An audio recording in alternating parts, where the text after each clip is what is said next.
네, 오늘의 운동 말씀 같이 운동하겠습니다.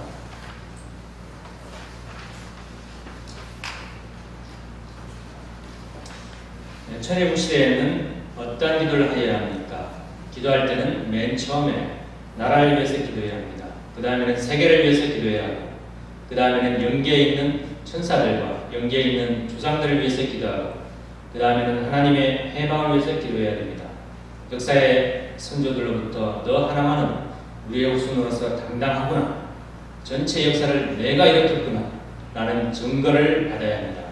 또한 거기에 대하여 가지고 시대적인 사명과 민족적인 사명을 책임지고 아들의 사명과 부모의 사명, 효자 충신의 사명을 다했구나 라는 증거를 받아야 합니다. 천성경 1186쪽의 말씀으로 64년도 5월 3일 아버님의 말씀이었습니다.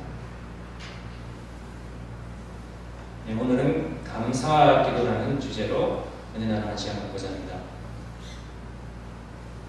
우리가 사는 세상은 정말 빠르게 변화하고 또 발전되고 있습니다.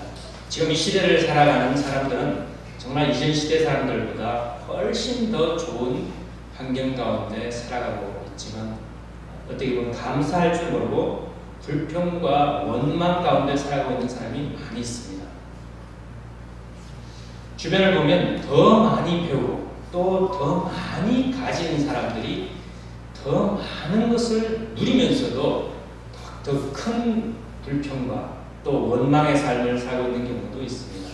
왜 그럴까요? 첫 번째는 욕심이 많았고, 또 다른 한편으로는 감사하는 마음이 부족해서 그렇습니다. 성경을 보면 감사하기 힘든 입장에서도 감사했던 여러 일화가 나옵니다. 요나스에 나오는 요나는 지옥과 같은 물고기 뱃속에서 감사했습니다. 또 스데반은 돌에 맞아 죽으면서까지 감사하면서 죽어갔습니다. 또 구약성경의 다니엘은 자신을 미워하는 자들이 모함해가지고 자신을 죽이려고 한다는 사실을 알면서도 전에 하던 대로 하루에 3번씩 무릎을 꿇고 하나님께 감사의 기도를 드렸습니다. 초대교회 성도들은 사자굴 속에 던져져서 순교를 당하면서도 감사를 하였습니다. 초대교회 사람들은요, 어떤 신앙이 있었냐면 순교를 당하면 나는 천국에 갈 수 있게 된다. 네, 그런 신앙을, 그런 확신을 가지고 있어요. 그래서 순교당하는 것을 두려워하지 않았어요. 내가 순교를 당할 일이 있으면 기어코 순교를 당하고 나는 천국에 가고 싶다 할 정도로 그런 신앙을 했어요. 또 멀지 않은 일제강점기 때는 신사참배 거절로 기독교인들이 순교를 당하면서 감사하게 하였습니다. 이완 목사님 일화를 좀 말씀드리겠습니다. 이완 목사님께서는 아버님보다 4살이 더 많으시죠. 아버님께서도 일본 유학을 가셨지만 아버님께서 유학 가시기 전에 4살이 더 많은 입장에서 앞서서 일본 유학을 갔어요. 그리고 아버님께서는 마사다대 전기공학과 그쪽으로 가셨지만 이완 목사님은 일본의 신학교에 그 목회하다가 그대로 목사의 길로 신학교에 가셨죠. 그리고 거기에 가셔가지고 일본에서 신학교 유학을 하다가 유학 신학교에서 신사참배를 하라고 하니까 기도를 했다고 합니다. 예수님, 제가 신사참배를 하는 게 맞습니까? 아니면 틀렸습니까? 기도하니까 몸이 이렇게 자동으로 이렇게 틀려서 아니야 이렇게 저절로 이렇게 돼서, 그래서 이완 목사님께서는 신사참배를 거절하게 됐고, 신사참배를 거절했기 때문에 그 유학까지 가서 다녔던 신학교로부터 퇴학을 당하게 됐어요. 그런데 퇴학당하고 얼마 지나지 않아가지고 제2차 세계대전, 다른 말로 하면 대동아 전쟁이죠.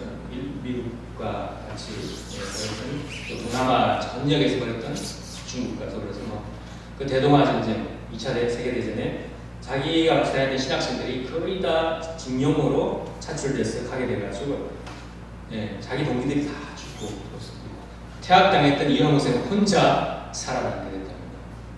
하늘의 역사죠. 그런 일이 있었답니다. 여수에 가면 또 여러분 많이 들어보셨겠지만 손양원 목사 순교 기념관이 있죠. 아버님께서도 몇 번이나 말씀하셨습니다. 손양원 목사님은 경남 함안 출신입니다. 그리고 1948년 10월 19일에 여수 순천 반란 사건을 인해 가지고 좌익 학생들에 의해 가지고 아들 2명이나 목숨을 잃게 됐습니다. 그는 두 아들을 죽인 범인이 즉결 처분으로 사형을 당하기 직전에 재판관을 찾아가서 그를 용서해 주시오. 내 양아들을 삼겠습니다 하고 그 아들을 용서를 받게 해가지고 자기 양아들로 삼았습니다. 결국 양아들로 삼은 그 아들을 목회자로 또 들여냈죠. 그 두 아들이 순교를 당하였을 때 나 같은 죄인을 통해서 순교의 자식들이 나오게 하시니 감사드린다면서 10가지 감사를 하나님께 드렸습니다. 10가지 다는 제가 여기 소개를 안 하겠습니다. 그 중에 한 4가지만 보겠습니다. 나 같은 죄인을 통해서 순교의 자식이 나오게 하시니 감사합니다. 또 허다한 성도 중에서 이런 고배를 내게 주심을 감사합니다. 자기 아들 순교인은 3남 3녀 중에서 가장 귀여운 맏아들과 둘째 아들을 바치게 하시니 감사합니다. 한 아들의 순교도 귀한데 두 아들이나 순교했으니 더욱 감사합니다. 이렇게 쭉 10가지의 감사의 정말 진심에서 나는 그 순교의 감사의 내용을 가지고 그들 앞에 기도를 드렸습니다. 그래서 아마 연계수도 인정이 되었던 모양인지 아버님께서도 몇 번이나 말씀하셨습니다. 참부모님의 생애는 7사부활 아시죠? 7사부활의 지옥 불창과 같은 그런 삶을 거쳐오셨습니다. 그런 가운데서도 오히려 하늘 부모님의 심정을 치열하고 통곡하시면서 하늘 부모님을 위로하시고 또 감사드리면서 헤쳐나오신 그런 생애를 보여주고 계십니다. 또한 제자들 중에 많은 제자들이 그 중에 다 따라 나온 건 아닙니다. 많은 사람들이 돌아섰죠. 돌아서서 배반하는 그 사람이 있을 때 어떻겠습니까? 저놈이 또 배반하고 저놈이 또 속으로는 얼마나 가슴 아프겠습니까? 그래도 저주하지 않고 불쌍한 그들을 위해서 기도해 주셨습니다. 영천다리의 그 내용도 그렇지 않습니까? 영천다리에서 그 평양에서 전도됐던 그 전도자가 편지를 남기고 집안에 반대를 해서 나오지 않게 됐는데 그 아버님께서 그 사람의 오른쪽으로 그 사람을 보시고 그 사람이 보시고 뭔가 일이 있겠지 했는데 그 다음은 나오지 않았고 그 사람이 남긴 편지를 영천다리 거기서 이제 남아에 오시다가 문경세대를 넘어서 부산으로 남아에 오시다가 영천다리 주면서 그 편지를 읽으시고는 그 모든 미련을 흘려보내고 그 사람을 위해서 기도해 주시고 다시 남아하셨다는 내용이지 않습니까? 그러셨습니다. 감사는 어느 때 가치가 드러나냐 하면 원수를 사랑할 때입니다. 쉽지 않지만 아버님은 그걸 실천하신 분이죠. 참어머님 자전에 나오는 부분 한번 분석해 보겠습니다. 우리 부부는 수련소 한쪽에 겨울옷이 가득 든 가방을 놓아두고 기도에 전념했습니다. 북한으로 가기 전 마음 한구 속에 맺혀있던 엉어리를 모두 풀어야 했습니다. 우리 부부는 공산주의가 절정에 다르던 시기에 목숨을 걸고 모스크바에 갔으며 평양에도 갔습니다. 우리를 혹독하게 핍박했던 원수들을 반갑게 껴안았습니다. 그러면서 마음을 움직여 서로 화해하게 되었습니다.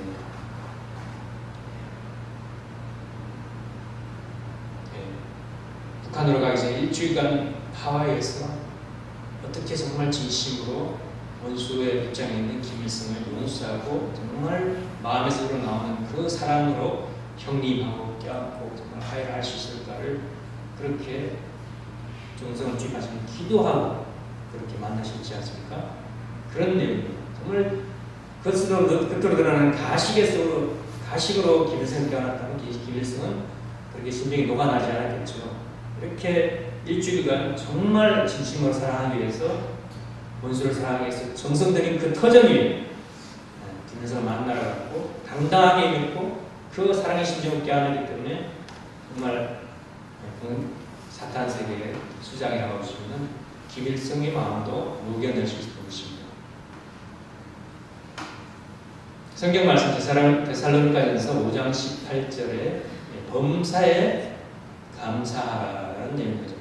범사라는 것은 모든 일에 항상 그런 내용입니다. 그래서 어떤 사람이 성경 말씀처럼 범사에 늘 감사하면서 살 수 있을까요? 생각해 봅시다. 상황과 환경이 문제가 아닙니다.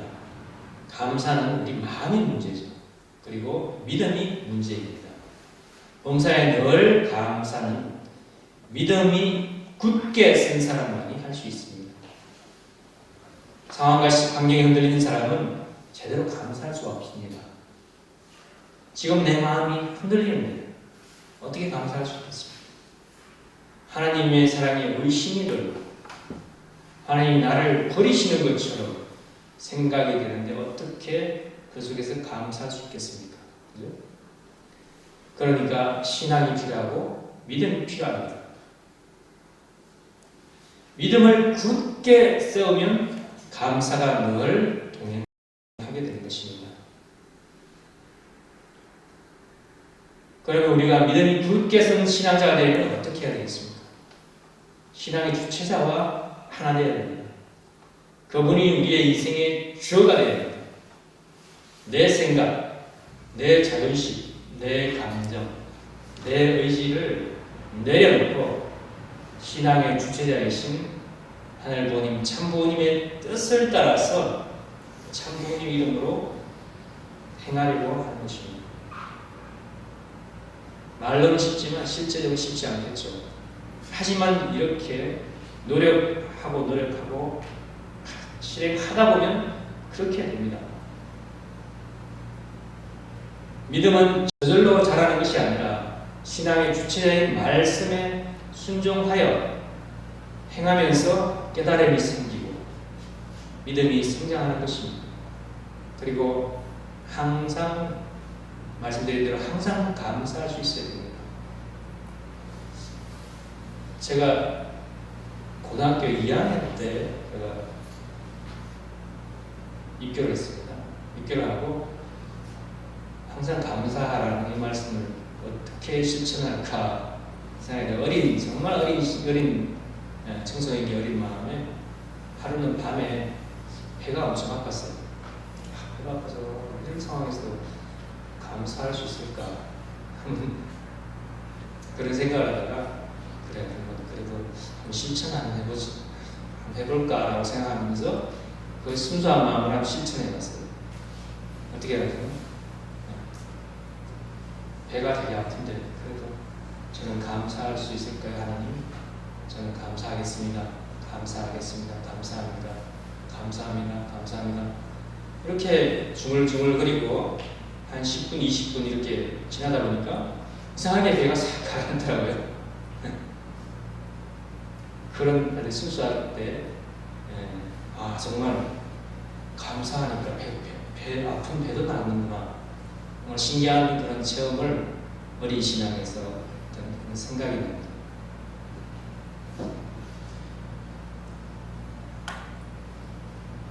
그러면 왜 우리는 항상 감사하는 삶을 살아야 합니까? 감사가 넘치면 은혜가 함께 넘치기 때문입니다. 또 은혜가 넘치면 하늘 부모님께 더 큰 기쁨과 더 큰 영광을 돌리는 삶을 살 수 있기 때문입니다. 요한복음 14장 41절 마리아와 마르다의 오빠로서 죽은 지 4일이 지났어. 무덤에 묻혀있던 나사로를 살리신 일화가 나옵니다만, 나사로를 살리시기 전에 예수님은 아버지와 지금까지 제 말을 들으셔서 감사합니다 라고 기도를 시작합니다. 이것을 보면 기적이 문제가 아니라 감사가 문제입니다. 그러면 내 인생 가운데 기적이 일어나기를 원한다면 감사를 먼저 해야 됩니다. 청평에서도 절대선영 조상님께 감사해야 된다고 했지 않습니까? 그죠? 우리가 많은 조상님들 해온다고 축복되어 있는데 왜 우리한테 뭔가 이게 좋은 일이 많이 나지 않습니까? 뭐 그렇게 생각할 수도 있죠. 근데 우리가 알지 못하는 가운데 우리 식구들을 옆에서 지켜주고 보호해주고 있다고 예전에 그때 대모님 역사하실 때 그랬죠. 우리가 며칠 전에 몇십 년 전에 어디서 사고를 교통사고를 날 그런 예정되어 있는데 그것을 피해가게 한다든지 또는 큰 사고를 당할 예정이 있는데 그것을 생각보다 아주 크게 다치지 않고 무사히 잘 넘어가게, 작은 사고로 넘어가게 한다든지 그런 일을 조상들이 우리 모르게 뒤에서 하고 있는데 우리는 모르니까 아무 감사하지 못해서 조상들이 좀 서운한 마음이 있다, 그런 이야기를 들은 적이 있지 않습니까? 그래서 저는 자기 전에 항상 하나님 주님 장로님 오늘도 함께 해주시고 역사해 주셔서 감사드립니다. 403일 절대선생님들도 오늘 하루도 함께 해주시고 역사해 주셔서 감사드립니다. 라는 몇 가지 그런 기도를 드리면서 잠자리에 듭니다. 누워서 정말 자기 전에 그런 생각을, 그런 기도를 하고 몇 가지 기도를 하고 딱 자면 항상 아침에 일어날 때는 새벽 운동회 이 알람 맞추는데 알람 맞추기 조금 전에 항상 잠이 깨지고 꿈도 뭔가 좀 의미 있는 그런 꿈을 통해서 미리 가르침을 받을 때도 있고 그렇게 된 것을 느끼게 됩니다.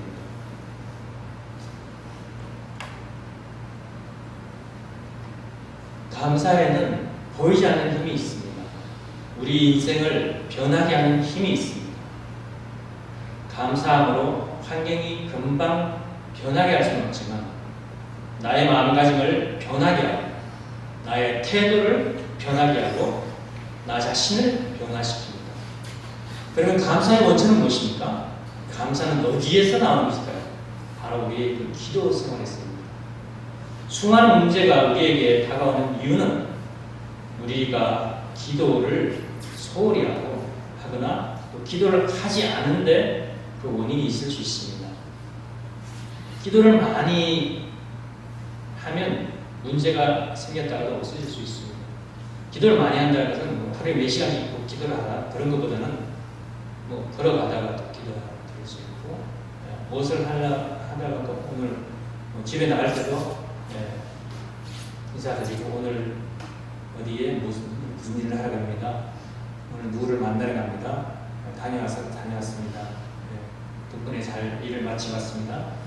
그런 걸 하든지 또 이걸 해야 될지 저거 해야 될지 잘 판단이 잘 안 될 때 하나님 이거 중에 어떤 일을 하면 좋겠습니까? 그런 걸 하든지 그렇게 항상 보고하고 문의하고 기도하면 마음속에서 어떤 답이 잘 귀를 기울이고 마음을 집중해 보면 답이 옵니다. 그런 걸 하지 않으니까 감사할 수 없게 됩니다. 문제가 생기는 거죠. 그런 걸 하지 않으니까 염려, 근심, 걱정이 다 생기는 거죠. 근데 기도를 하면 평소에 생활적인 기도를 하면서 살면 그런 염려, 근심, 걱정이 점점 사라진다는 것입니다. 염려할 시간에 기도하고 걱정할 시간에 기도하고 불평할 시간에 기도하면 됩니다. 그러면 긍정적 마인드가 생기면서 동시에 마음가짐이 변화해가지고 나의 태도가 변화시키고 내 자신을 변화시키게 됩니다. 작년 3월에 김해교회 36만 가정 남편 식구가 뇌출혈로 수술을 받은 일이 있었습니다. 그 이야기를 좀 말씀드리겠습니다.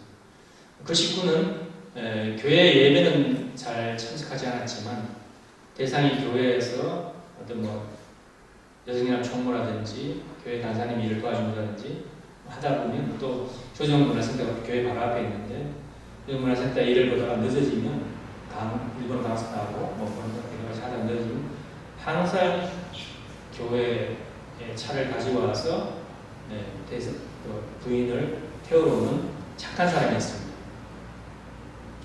부인을 태우러 왔다가 가끔씩 교회 와서 인사도 하고 그랬습니다.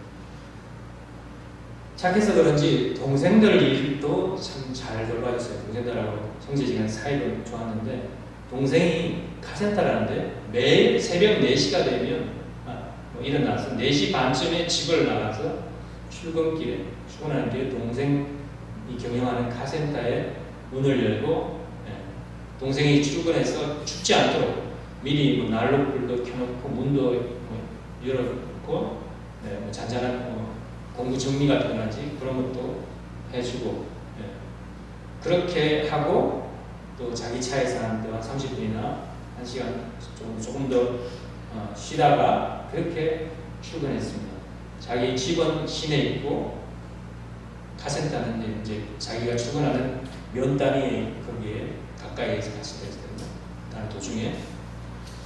근데 하루는 동생이 출근해서 보니까 형이 카센터를 따뜻하게 해놓고 문도 열어놓고 이제 출근하고 차가 없어야 되는데 차가 그대로 있는 거예요. 그래서 형님이 출근을 해야 되는데 아직 차 안에서 늦잠을 자고 있나?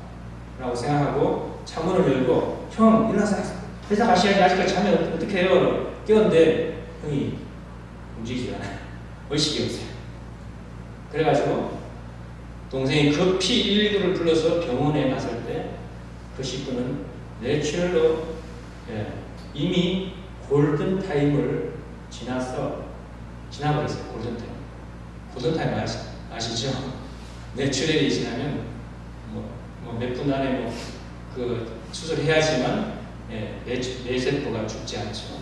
그래서 후유증이 없는데 골든타임을 한참 지나버렸기 때문에 뇌세포가 많이 죽어버렸어요. 또 그게 회복이 잘 되기 힘들더라고요.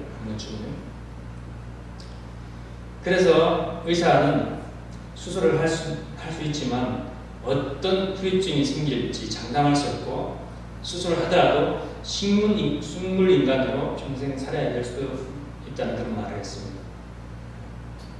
그래서 그 동생의 카센터라는 그 동생 부부는 형수님, 형님 저도 형님을 정말 사랑하고 존경하고 좋아하지만 수술을 해도 후유증으로 식물인간으로 산다면 형수님도 평생 얼마나 힘들겠습니까? 그러니까 그냥 차라리 보내드리는 게 어떻겠습니까? 라고 이야기를 했더라고요.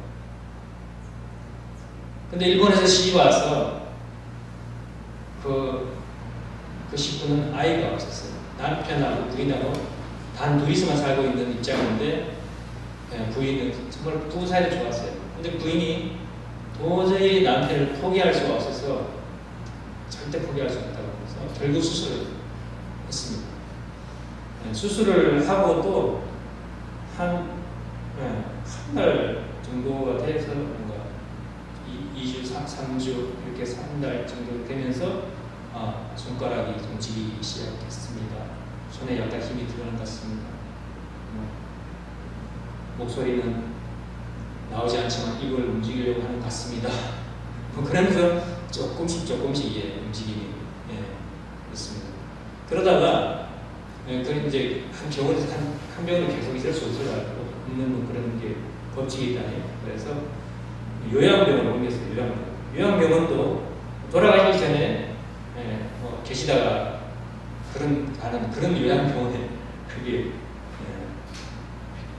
정식 의사도 없는 그런 요양병원 옮기게 됐는데, 근데 요양병원에서 조금씩 뭐 눈도 뜨고 뭐 이상한 소리도 좀 내고 손도 힘이 들어가지고, 근데 열이 이상하게 염증이 가라앉으면 열이 내야 되는데 무슨 염증 작용이란지 열이 안 내려가지고 이러다가 큰일 나겠다 싶어서 양산대학병원으로 옮기게 됐어요. 근데 양산대학병원 가서 거기서 집중적인 치료를 받게 되면서 점점 좋아지고 시간이 지나면서 훨씬 좋아지게 됐어요. 그래서 지금은 재활병원으로 가서 재활을 하고 있는데, 지금은 걸어 다니고 있고, 잘 걸어 다니고, 또 말도 또렷하게 잘 하고, 또 줌으로 예배도 참석하고, 인사도 하고 싶은 사람한테.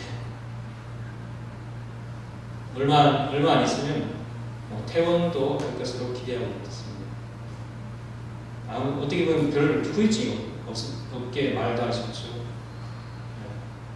그 기억력이라든지 단기적으로 좀 내 능력은 좀 어느 한순간은 좀 기억하지 못하는 그런 것도 있습니다. 그래도 걸음걸이 말 아무 별 후유증 없이 그렇게 정상화되어 가고 있습니다. 정말 그 부부에게는 기적과 같은 한 해였습니다. 하지만 그 남편이 그 사람이 그렇게 회복될 수 있던 이유는 부인의 직업 정성과 더불어 식구님들의 공동 기도 덕분이었다고 저는 생각합니다. 저는 진주교회에서도 친하기 전부터 시작했습니다만 식구님들의 섭리아 교회와 식구님들의 그 영단을 보면서 호명 기도를 하고 있습니다. 특히 건강에 안 좋은 식구인들을 위한 호명 기도를 매일 하고 있습니다. 그것을 알기 때문에 김해교회에서 식구인들은 무슨 일이 생기면 항상 보고와 안에서 기도를 요청해왔고, 또 목회자뿐만 아니라 식구들 단체 카톡방에도 그 부인 식구가 36만의 부인 식구가 우리 신랑이 내일 몇 시에 어떤 뇌수술을 하게 됩니다. 무슨 수술을 하게 됩니다. 기도 부탁드립니다. 이렇게 기도를 요청했고, 또 식구들의 기도 덕분에 우리 남편이 오늘은 소리는 안 들리지만 입을 움직였습니다. 또 소리를 낼 수 있게 됐습니다. 말을 하게 됐습니다. 식구님들의 기도 덕분에 오늘은 자꾸 일어섰습니다. 부터 시작해 이제는 자꾸 걷는 연습하고 있습니다. 또 어떤 날은 이제 아무것도 잡지 않고 걷고 있습니다. 그런 사진과 함께 그런 내용 상황을 전체 식구들에게 감사의 메시지가 되어서 상황을 전달하면 식구들은 아이고 정말 다행입니다. 그만큼 많이 회복되면 정말 축하드립니다. 계속 기도하겠습니다. 라고 또 댓글을 달고, 그러면서 그 식구도 또 천심원 기도실에서 공원서를 정말 몇 장이씩이나 쓰면서 기도를 하고, 또 그뿐만 아니라 그 같은 홈그룹에서도 그 식구를 위해서 조정 봉헌서를 쓰고, 또 다른 같은 홈그룹이 아니더라도 개인적으로 그 식구를 위해서 조정 봉헌서를 올린 사람들도 여러 명 있고, 그렇게 기도를 정성을 모아서 정말 그 식구가 그렇게 기적적으로 나아지는 것을 봤습니다. 병원비도 정말 그 중환자실에 오래 있었거든요. 많이 들어가는데, 어떻게 보면 참 신기하게도 그 일이 일어나기 한 3개월 전에 그 식구가 일본 부인이 그 보험하는 사람이 있어가지고 그 보험을 들었는데, 보험 들은 지 3개월 만에 그 일을 당해가지고 보험료는 얼마 안 냈지만 많은 그 혜택도 받아.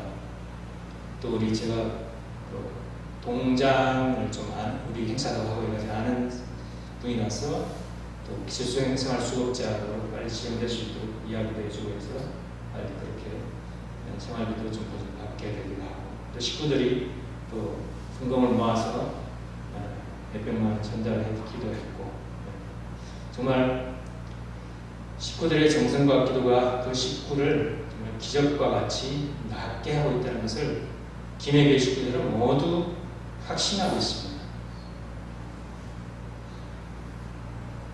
정말 대단하죠? 네, 박수 한번 주시죠.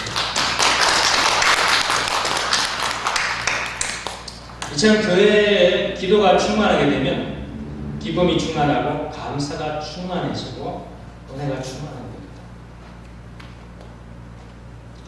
누가복음 18장 1절에 7절에 이런 내용을 나옵니다. 예수님께서 예를 들어서 하신 말씀인데요. 예수님께서 어떤 말씀하셨냐면 어떤 마을에 하나님을 두려워하지 않고 사람들을 무시하는 재판관이 있었는데 그 마을에 그 마을에 과부가 한 명이 있었는데 그 과부가 재판관을 찾아가서 말을 합니다. 내가 억울한 일이 있는데 내 원수를 좀 갚아주십시오. 그렇게 하니까 재판관은 한동안 그의 간청을 들어주지 않았답니다. 뭐 들어줘도 안 들어줘도 누가 내게 뭐라 할 사람이 누가 있나, 뭐 그런 식으로 무시했죠. 그러나 얼마 후에 속으로 생각한 거죠. 생각하고 중얼거립니다. 내가 하나님을 두려워하지 않고 사람을 무시하지만 이 과부가 그 원수를 갚아주라는 그 요청을 내가 들어주지 않으면 또 와가지고 나를 귀찮게 할 거니까 안 되겠다. 그 간청을 들어줘야 되겠다. 라고, 그렇지 않으면 계속 와서 나를 괴롭힐 게 아닌가. 라고 생각하면서, 그 과거의 요청을 들어주지 않겠느냐는 거죠. 예수님이 그 말씀, 예를 들어서 예수님 말씀입니다.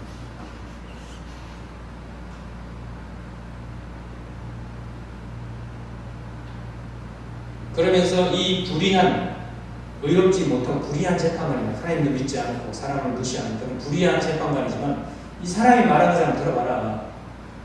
이 사람도 그렇게 말하는데 하나님께서 밤낮 부르짖는 하나님의 선택된 백성들의 간청을 듣지 않으시고 오랫동안 미루시겠느냐 라는 거죠. 예수님께서 그들에게 항상 기도하고 낙심하지 말아야 할 것을 과부와 재판장의 비유를 통해서 당부하신 말씀입니다. 결국 재판장은 과부의 정성으로 올바른 재판을 하게 됐습니다. 과부의 간청은 재판장이 정말 정도의 길을 갈 수 있도록 했죠. 하물며 우리의 부모 되시며 누구보다도 아끼시는 하늘 보이는 참을게 누구보다도 아끼시는 축복관이 수심을 다해서 기도합니다. 또 혼자 기도할 때보다 또 두세 명이 기도하고 또 많은 통그룹별로 한마음에 돼서 식구들이 같이 기도하는데 가만히 계시겠다는 것입니다. 본문에 이런 내용이 나오죠. 아까 훈독한 본문 내용 한번 읽어보겠습니다. 천일 시대에는 어떠한 기도를 해야 합니까? 했을 때 훈독 본문 내용입니다. 기도할 때는 맨 처음에 나라를 위해서 기도해야 합니다. 그 다음에 세계를 위해서 기도해야 하고 그 다음에는 영계에 있는 천사들과 영계에 있는 조상들을 위해서 기도해야 하고 그 다음에는 하나님의 해방을 위해서 기도해야 합니다. 역사의 선조들로부터 너 하나만은 우리의 후손으로서 당당하구나, 전체 역사를 내가 일으켰구나 라는 증거를 받아야 합니다.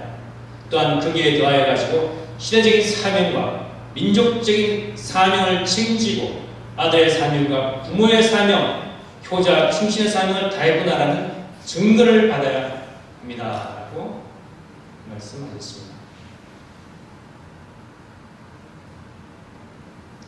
우리가 기도를 하지 않고 습관적으로 살아갈 때 우리는 타락성대로 살아가기 쉽습니다.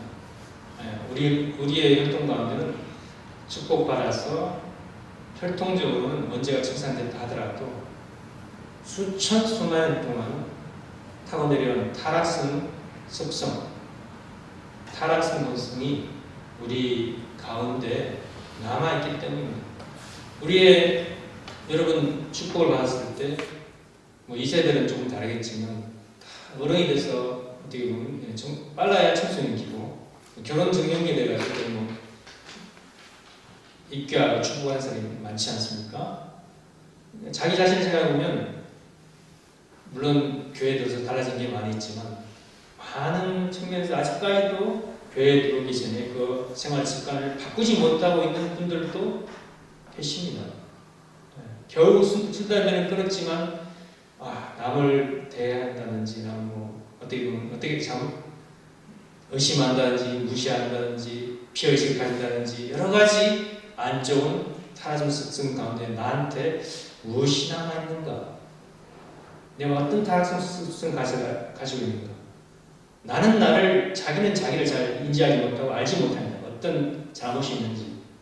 하지만 다른 사람, 내가 알지 못하는 가운데 나의 타락성을 인해서 다른 사람에게 어떤 해를 끼치는 그런 게 있을 수 있죠. 저도 마찬가지입니다. 저도 가끔 우리 집사람 지적받기도 합니다. 기도를 하지 않고 노력하지 않으면 습관적으로 타락성대로 살아가기 쉽죠. 하지만 기도는 우리가 세상을 살아가는 데 있어서 정말 올바른 판단을 하게 해서 창조 본성을 복귀해 나가게 합니다. 자기를 돌아보게 하고 자기를 뉘우치게 하고 자기를 개선하게 합니다. 또한 공적인 의식을 갖게 해서 본문 말씀대로 시대적인 사명과 민족적인 사명을 다해서 효자, 충신이 되게 합니다. 전심은 기도실에서 하는 기도는 깊은 심정적인 기도를 할 수 있게 합니다.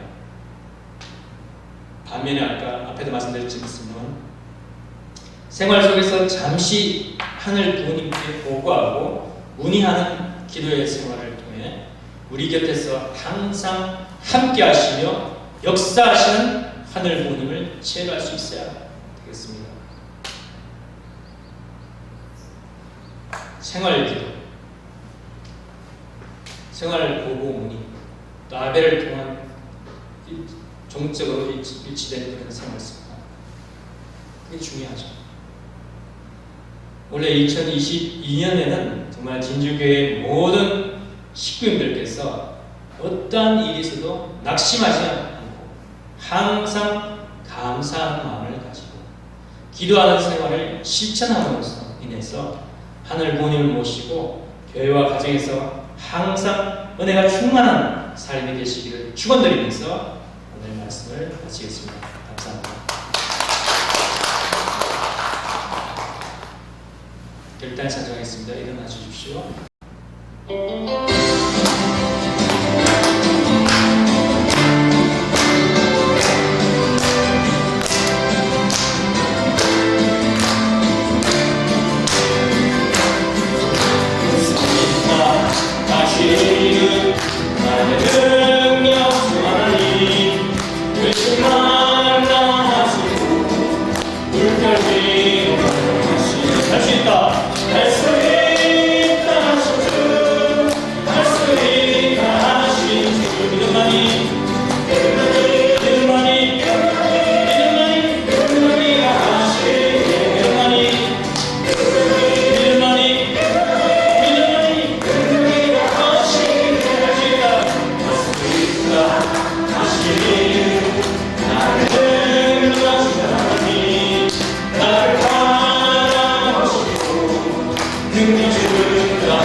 당신의 사랑으로 한 주일간 살아왔던 내용들을 하늘 앞에 보고하고 또 새로운 말씀으로 한 주를 출발하기 위해서 자리에 부복하였고 또 주물동에서 함께하고 있는 우리 진주교회 식구님들 알고님, 천인창부님 기억하여 주시고 저희들의 부족한 점승이지만 예배를 받아 주시옵소서. 그리하여 정말 오늘부터 되어지는 한 주일간 또 이번 주에 시작되는 3월 한 달이 알고님과 천인창부님의 주안권과 사랑권 내에서 기쁨과 영광을 돌려드리는 나날이 성장하는 저희의 모습이 될 수 있기를 간절히 비우고 원합니다이다. 오늘 이 시간은 감사와 기도라는 말씀으로 하늘 앞에 기쁨과 더 큰 영광을 돌려드릴 수 있는 저희들이 되기 위해서 저희들의 신앙적인 삶의 자세에 대해서 생각하는 시간을 가졌사옵나이다. 저희들의 삶을 돌아보게 하시고 저희들의 삶을 회개하게 하시고 새로운 각오와 길이로서 하늘 앞에 나아갈 수 있는 모습들이 다 될 수 있도록 역사 인도하여 주시옵기를 간절히 비우고 원합나이다. 지난 한 주간은 교회를 정리정돈하고 또 성별하고 새롭게 단장하는 한 주일의 시간을 가졌사옵나이다. 저희 마음 속에서도 새로운 각오와 길이로서 저희 마음 속에 묵은 것을 드러내고 새로운 희망과 소망의 내용을 채워서 하나님 부모님을 모시고 살아갈 수 있는 가정들의 식구들이 다 될 수 있도록 인도 역사에 주시옵기를 간절히 비옵고 원합니다. 지난 한 달간 또는 한 주일간 열심히 활동했던 그런 내용들을 보고 드릴 때 아버지 기쁨으로 받아주시고 또한 세상으로부터 복귀했던 만물들을 하늘 앞에 보고하는 손길들을 기억하여 주시사 아버지께서 기쁨으로 받으시고 더 큰 축복으로 화답하여 주시옵기를 간절히 비옵고 원하면서 모든 말씀 축복 중심 가정 김치환 이름으로 축원하여 아뢰었사옵나이다. 아주